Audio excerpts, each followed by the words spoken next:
Hey everyone, this is William Cooper. Welcome to Awakening Together, Relaxing into Happiness. I trust you're doing well.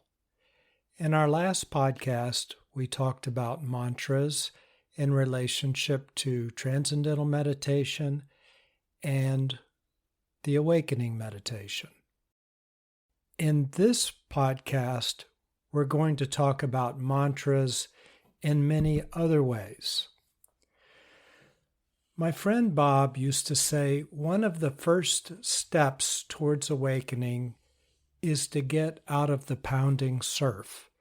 If you're tossed about and ground down into the sand under giant waves, you don't have much wherewithal or capacity to do much else but just simply try to survive, much less devote time and attention towards awakening. Mantras can be used to help get you out of the pounding surf. I remember when I was living in Austin a long time ago, I went to a talk by a guy that was a specialist in what he called self-talk. Perhaps you've heard of it. And what that is often when we're separated from ourselves, we have a lot of negative talk, a lot of talk to ourselves, self-talk, in relationship to hurt, fear, or anger. We feel anxious and we say things to ourselves about how anxious we are, or we feel hurt. We might be down on ourselves. We might despise ourselves. We might be angry with ourselves. We feel anger.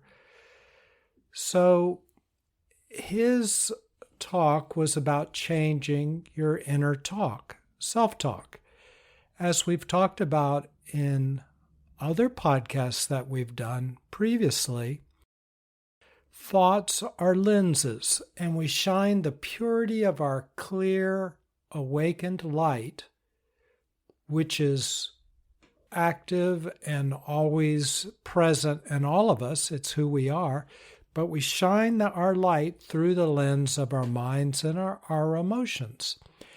If our minds and emotions are negative lenses, what we get is a negative life. We get negative self-talk. That's a negative lens. When we go to a movie or read a book, what we like about these pastimes is that we can forget our life and we can identify with the hero or heroine of the movie or book. And although they go through a lot of ups and downs, it's much easier on us because it's not really our life. We're just transferring our life temporarily over to the hero or heroine.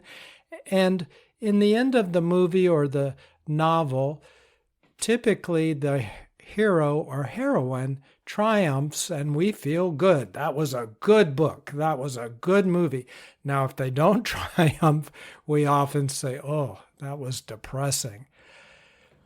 We don't want to go see negative movies or read negative books generally because we already feel that way about our life. We're looking for an escape. When we listen to guided meditations, what happens? Close your eyes, take a deep breath, and begin to relax. Well, already that's a good thing because typically we aren't relaxing in our life. And then we'll visualize. The person guiding the meditation will say, imagine you're in a beautiful park, lying down right next to a wonderful stream. Listen to the sounds of the stream. They feel so relaxing. And imagine you put all your troubles on a log drifting down the stream, and it just drifts away. And as you do, you feel better and better. Imagine that you get up feeling relieved and good. You see a path in front of you. You walk down the path through a beautiful forest, and as you go deeper and deeper into the forest, new wisdom comes to you, new delights. You feel lighter and lighter with every step. Anyway, you get the point. You're changing your current negative self-talk by participating in that guided meditation for the images and visualizations and experiences that you're being guided into. And you feel better and better and better, and you start to access some of your natural being, some of your natural intuition, some of your natural creativity starts to shine through, because you're no longer shining through the negative lenses that you've created for your life, but rather you're shining your light through the lenses of the guided meditation. So your pure light now can be enjoyed by you. Often the problem with a movie, a book, a guided meditation, or anything like that is once that experience is done, when it's finished, after the movie's over, you're back to your old life. Same with the book, or often with the guided meditation. Although, in any of these things, the book or the movie or the guided meditation, there may be embedded teachings, and so you may come out a step better than you were before you went in. My friend Bob, the first step to awakening is to get out of the pounding surf. When you go to a good movie or listen to a good guided meditation or read a good book, you relax and your system can relax. And when you're relaxed, you can begin to move forward in your life. Other ways to get out of the pounding surf would be perhaps to get a better job or to get out of a relationship that's unhealthy, so on and so forth. Other ways to get out of the pounding surf are to use mantras. Because just like changing your self-talk, your negative self-talk, to a positive self-talk, mantras do that as well. And mantras can work on many levels. They can work on the level of content, that is positive imagery or positive vibrations, that's a physical level. Or they can release negativity in your body, or they can actually produce better things in your environment. And I'm going to talk about all these things, plus possibly a few others, in this podcast. First, in relationship to negative self-talk, you can create your own mantra. I am courageous. I am peaceful. I am relaxed. I am calm. I feel well. I am well. I am creative. I am happy. I'm joyful. Now, at first you may not feel these things, but as you repeat them over and over and over, you're replacing the negative, opaque lens that's shining negativity into your life with a positive lens. And after a time, your energy of being won't be transmuted into a negative spin, but rather will shine through in a more happy way, in a way more aligned with you. So you'll just start to feel better by changing your thoughts, changing your lenses.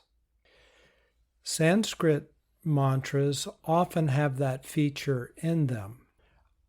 I am that means I am the infinite. Soham, I am everything, including the infinite. We'll talk about that in a little bit, but Om Namah Shivaya, I am one. Shiva is me. I have become one with Shiva. I've let me go and Shiva has become me. Sat Nam literally means I am truth. My name is truth, or my being is truth. And by truth, they mean existence, the infinite, all. And In India, often you might say Sat Nam. That means you're affirming that you are the beautiful infinite. But the greeting is Sat Nam, which is you're affirming that the other person is that too. Everything around you is the infinite and beautiful. Sat Nam. Namaste. The infinite in me acknowledges and sees the infinite in you. Well, you do this enough times, these kind of mantras, and you start to feel better because you're flowing with truth. When you name a truth, even if you don't feel it, even if you're blocked, your being hears it. Your being flows through this new lens, and truth flowing through a lens of truth creates more openings, more truth, more light, and you start to feel better. It's not awakening, but it's getting you out of the pounding surf. Another way to get out of the pounding surf is the vibrations of the mantras. I'm going to start with toning first, and we'll work our way through different kinds of vibrations. But toning is a way that you can let your body release pent-up fear, hurt, trauma, anger. Often what happens when an emotion continues to fester and thoughts continue to fester in our consciousness, it goes into our body and it goes into our muscles. And even if we change our thoughts and our emotions, often our body will carry the trauma for years or decades. In post-traumatic stress disorder, much of our trauma is carried in our body. And they found that, say, in the natural world, polar bears and other kind of animals, cats, and maybe all animals, when they're stressed, they'll just sort of naturally shake, release the emotion that went into their body, and then they're fine. They're in the present moment. We don't do that. We interrupt it. We don't want to think about it. We tighten up, we eat ice cream, we eat cookies, we go for a jog, we do anything but get in touch with our feelings. So they go into our body, we get locked up, and we have post-traumatic stress syndrome, as well as other disorders, some health disorders. So one way to release all this is what's called toning. And in toning, you just feel what's going on in your body. You feel a tension, and you give it whatever sound wants to come out. You give it a tone. I don't know, whatever sound feels like coming out. That's a vibration that is being released.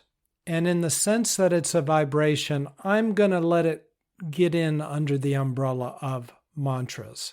I don't know if it's technically a mantra, but maybe.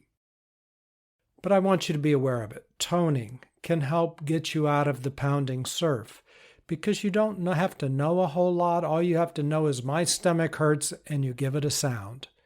Maybe be off by yourself so you're not self-conscious, but just give it a sound. Let it vibrate. Well, mantras do vibrate. And in Sanskrit, the beauty of that language is the vibrations have an energy that helps you, that heals you. The sound, the word for tree, has a vibration that feels like a tree.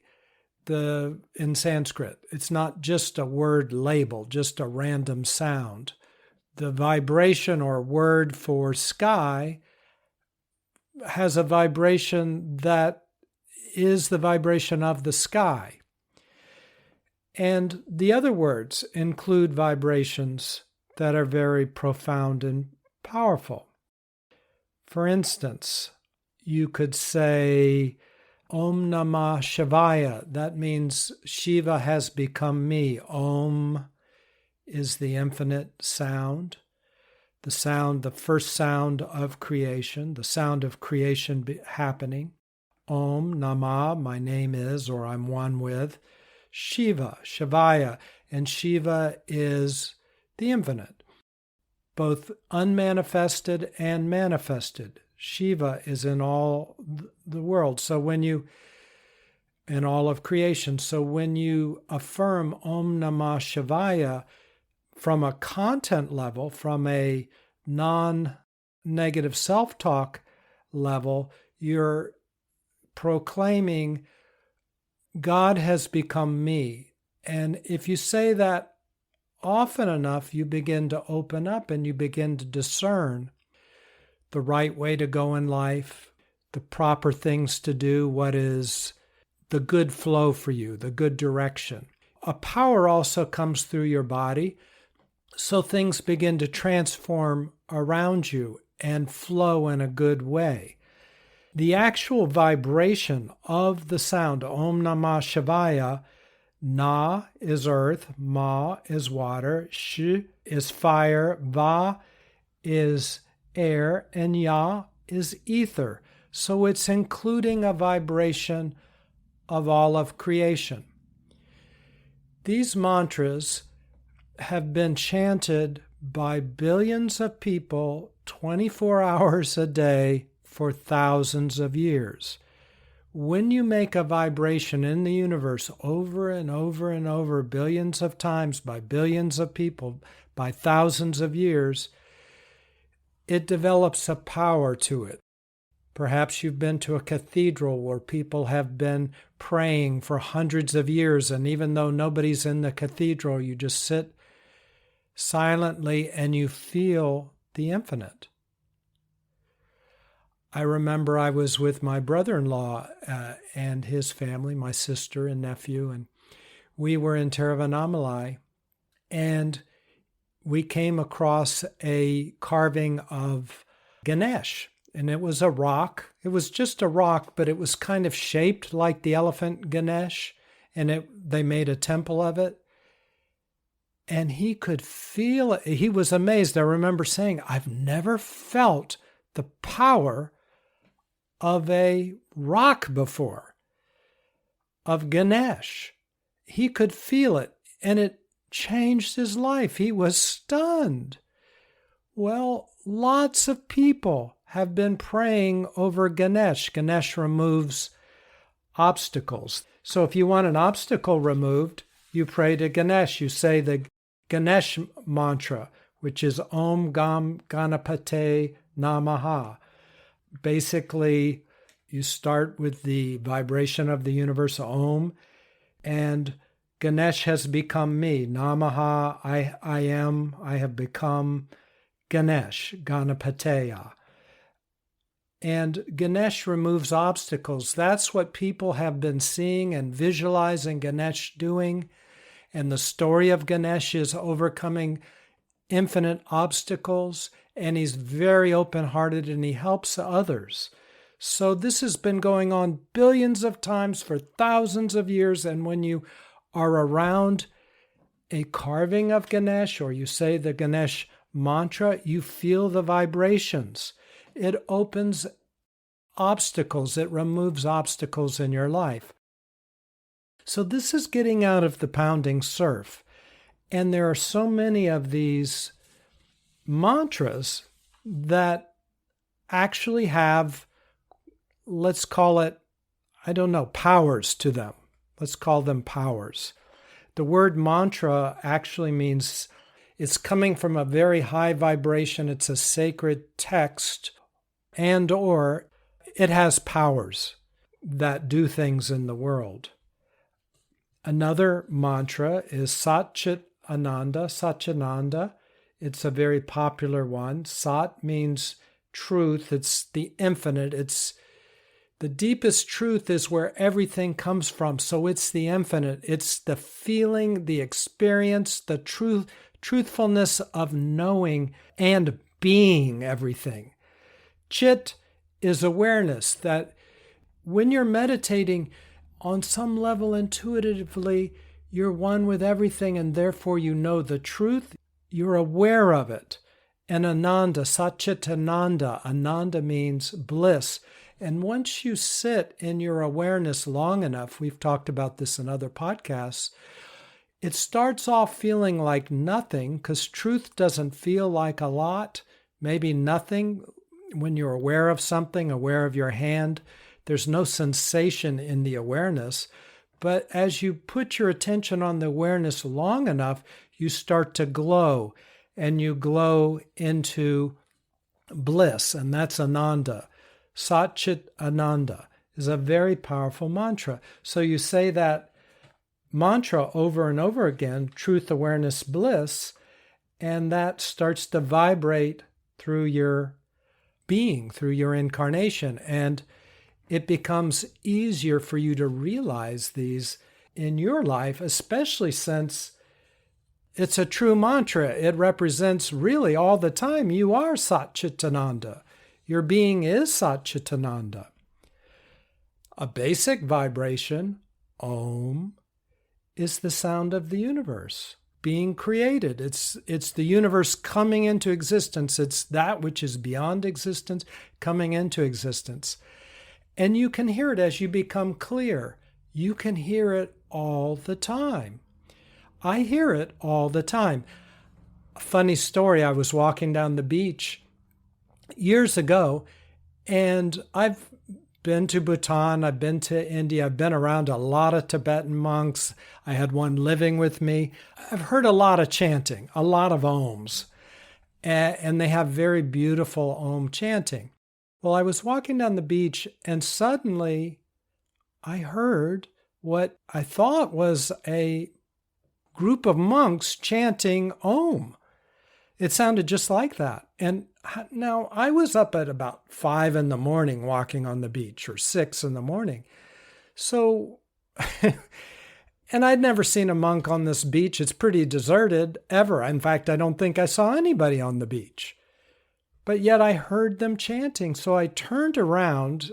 I felt kind of sheepish, but I turned around looking, because I couldn't just keep walking. It sounded like a bunch of monks.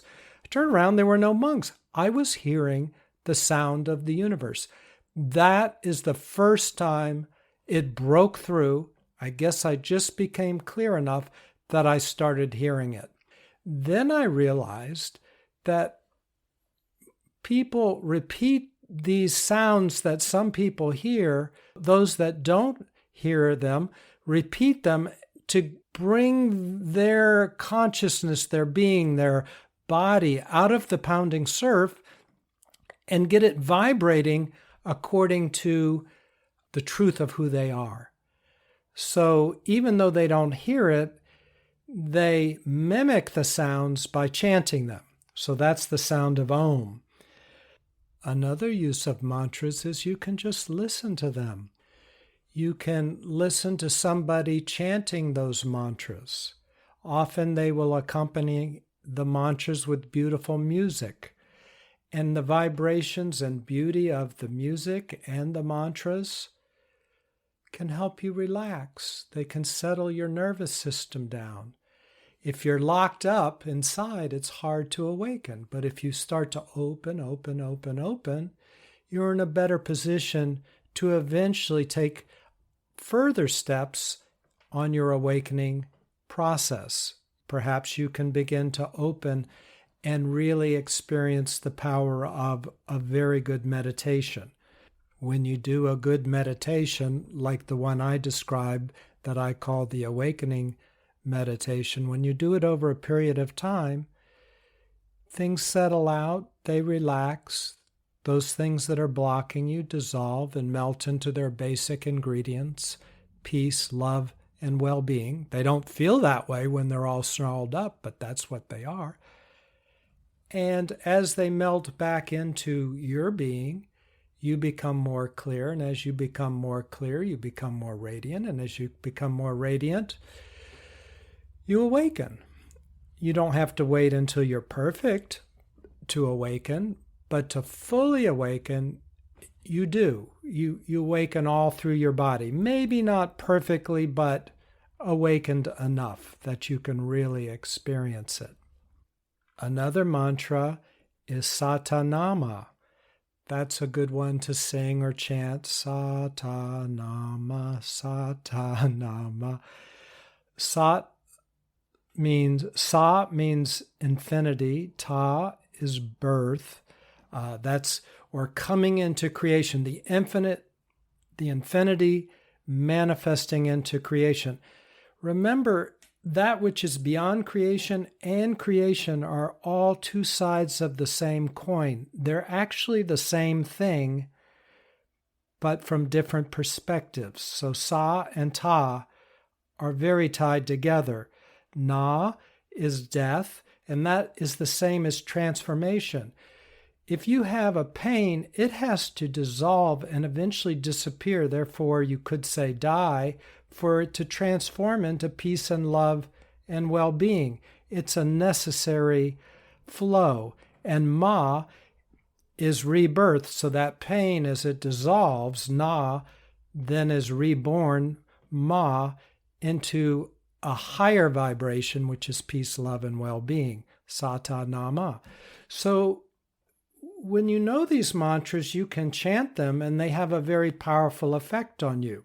The mantra I mentioned, Om Namah Shivaya, they also say it's so powerful. You're manifesting in this world, in your incarnation, a free flow of the infinite becoming you, that you even overcome the negative effects of other things around you, all the way up to planetary influences.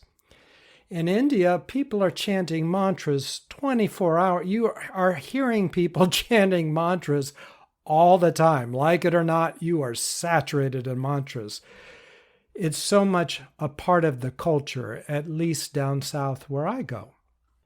As far as meditation is concerned, you can use mantras to open up your 7 energy centers called chakras. You can sit down, close your eyes, and put your attention on your root chakra, that's at the base of your spine, and vibrate the mantra Lang 7 times. That's Lang.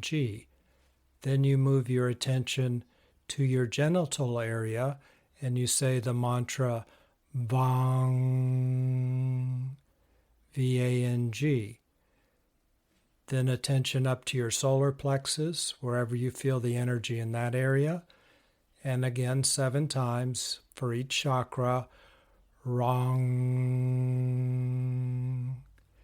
Rang. And then up to your heart area, wherever you feel the energy there. And Yang, Yang. 7 times. And then up to your throat chakra. Hang, Hang. 7 times. To your third eye. Om. 7 times. Om. And then to the top of your head, you're just silent. You feel the infinite. And that opens up your 7 main energy centers, your chakras. You do that each day if you'd like. There's another kind of meditation that I haven't mentioned in this mantra series yet, and it's called centering prayer. It was developed by Father Keating, a Catholic monk. I met him in Austin. And it's performed just like you do transcendental meditation. You sit in a relaxed position, you close your eyes, you breathe normally, and then you chant your mantra inside of you. The difference here from transcendental meditation is transcendental meditation gives you a meaningless sound for a mantra.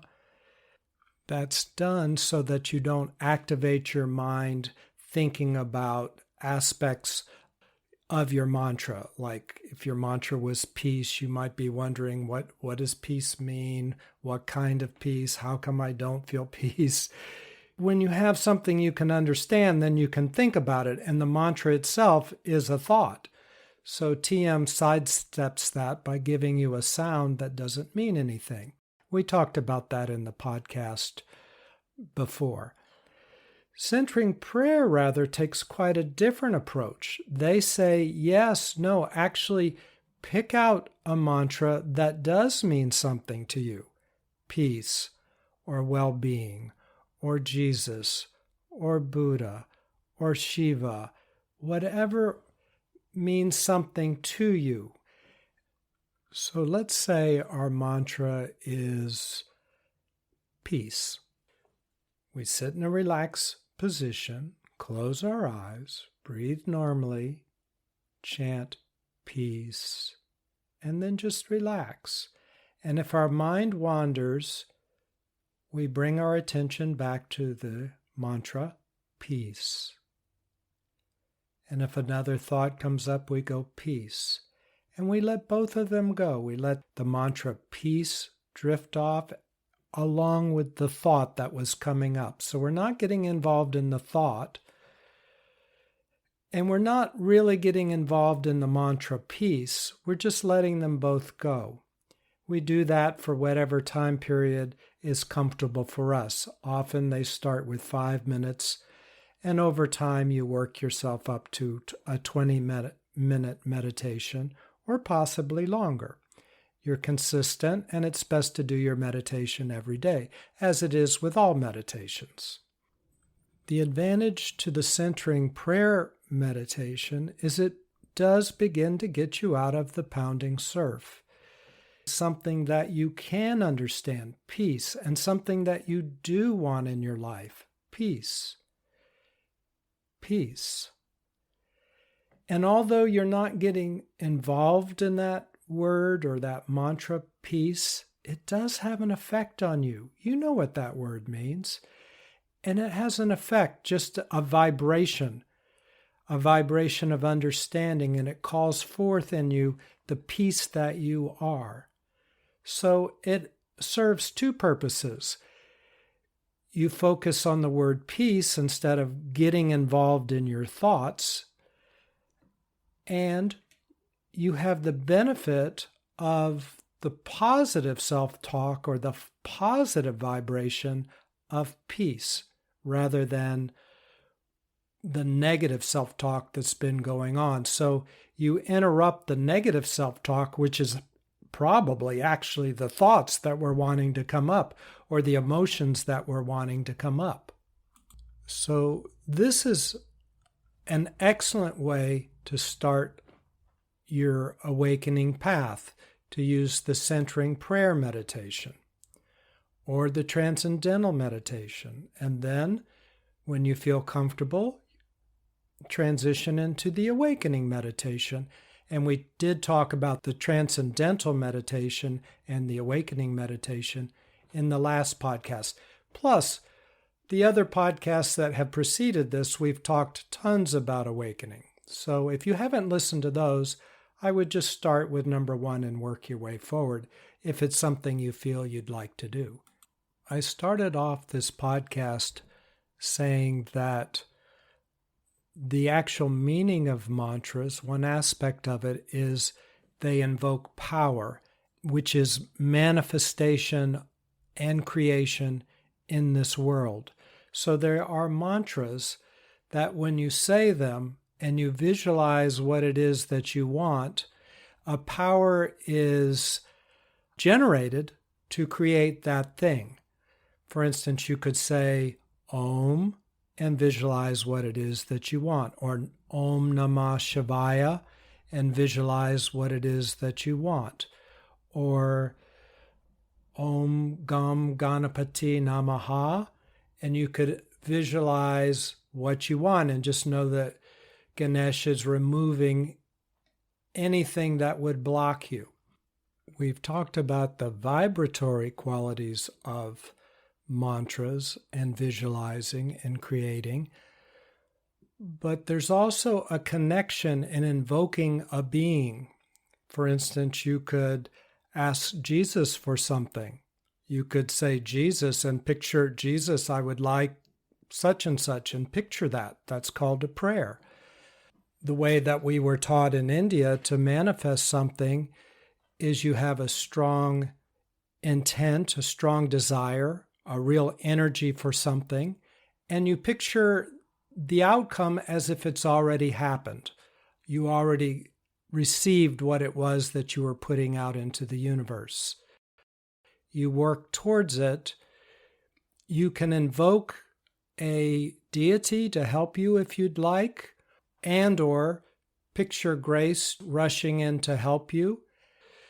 So mantras can do that. You are invoking Shiva, or you are invoking Ganesh, or any one of the other 1,000 representations or arms of God. In the Christian world, you can invoke Mary or Jesus or the Holy Spirit or God. You can have a prayer. You could call those mantras or you could call them prayers. But there is the aspect when you invoke, when you say a mantra. For instance, a mantra could be Jesus. That could be your mantra, Jesus. When you say the name of Jesus, you are invoking Jesus, and perhaps you are connecting to Jesus. So he's in your life, or Archangel Michael, or Mary. So there's that aspect to mantras as well. There's a lot going on with mantras. Now, most of what we've said in this podcast is centered around opening up your nervous system or manifesting things or becoming healthier.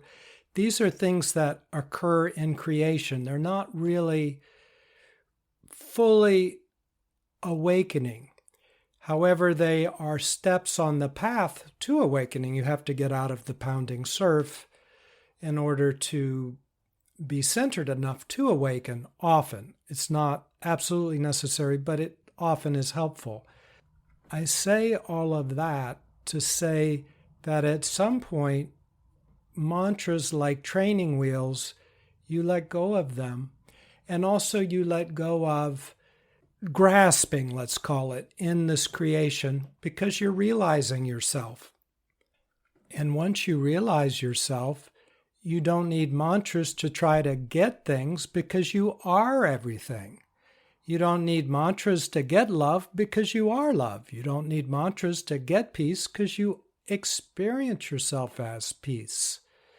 So mantras are a very good first step, but eventually you are in this world but not of it, so you don't have to grasp things. I say this because sometimes people get hooked on all sorts of addictions, and even spiritual paths and processes can become addictions.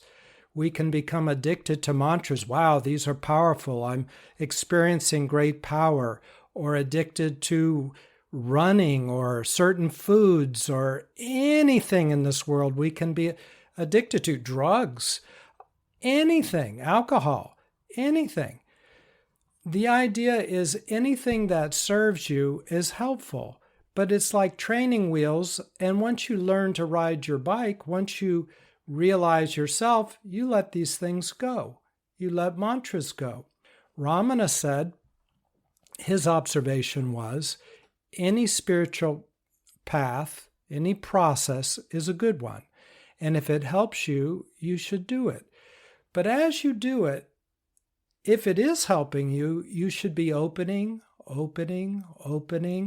And as you open, you let go of that practice a bit, and then a bit more, and a bit more. For instance, with mantras, you start off chanting them aloud, and then over some months, maybe you chant them quietly aloud. And then after some months, when you actually realize that you're opening, you just chant them silently in your head, not out loud. And then as you notice you're opening, perhaps months later, you just very silently, barely, every so often chant your mantra. And then when you're just about awaken, you just simply feel the mantra, and then you become the mantra. And then there's no saying of the mantra. So you're letting these things go bit by bit by bit. Same with breath work or any kind of tool that you're using. Most of you probably know plenty about mantras. If somehow you don't, you can always Google mantras and the internet will pull up tons of things about mantras. They're very interesting and instructive. I would go to live demonstrations. There are plenty of podcasts where people are chanting and talking about mantras. I would listen to those. The only thing I would caution you about is don't get lost in the world of mantras. They are beautiful. There's a lot to be said for them. But if your path is to awaken, don't get lost in any world. Buddha said don't even get trapped in heaven because that is a world itself. And if you get trapped in heaven, as beautiful as that is, you're in a different world and you're not awakened. You're just with other people. They've got wings on. They're angels or something. So don't get trapped anywhere, not even in mantras. Of course, once you're awake, you are the mantra. You're in this world but not of it, and you can do whatever you want. You're here to play and to enjoy and to express your infinite being. So you enjoy whatever you like. Okay, I look forward to talking to you next time. Take care. Have a great week. Bye. Hello, this is William. If you've enjoyed this podcast, please consider sharing it with somebody else. Send them a link. Thanks so much.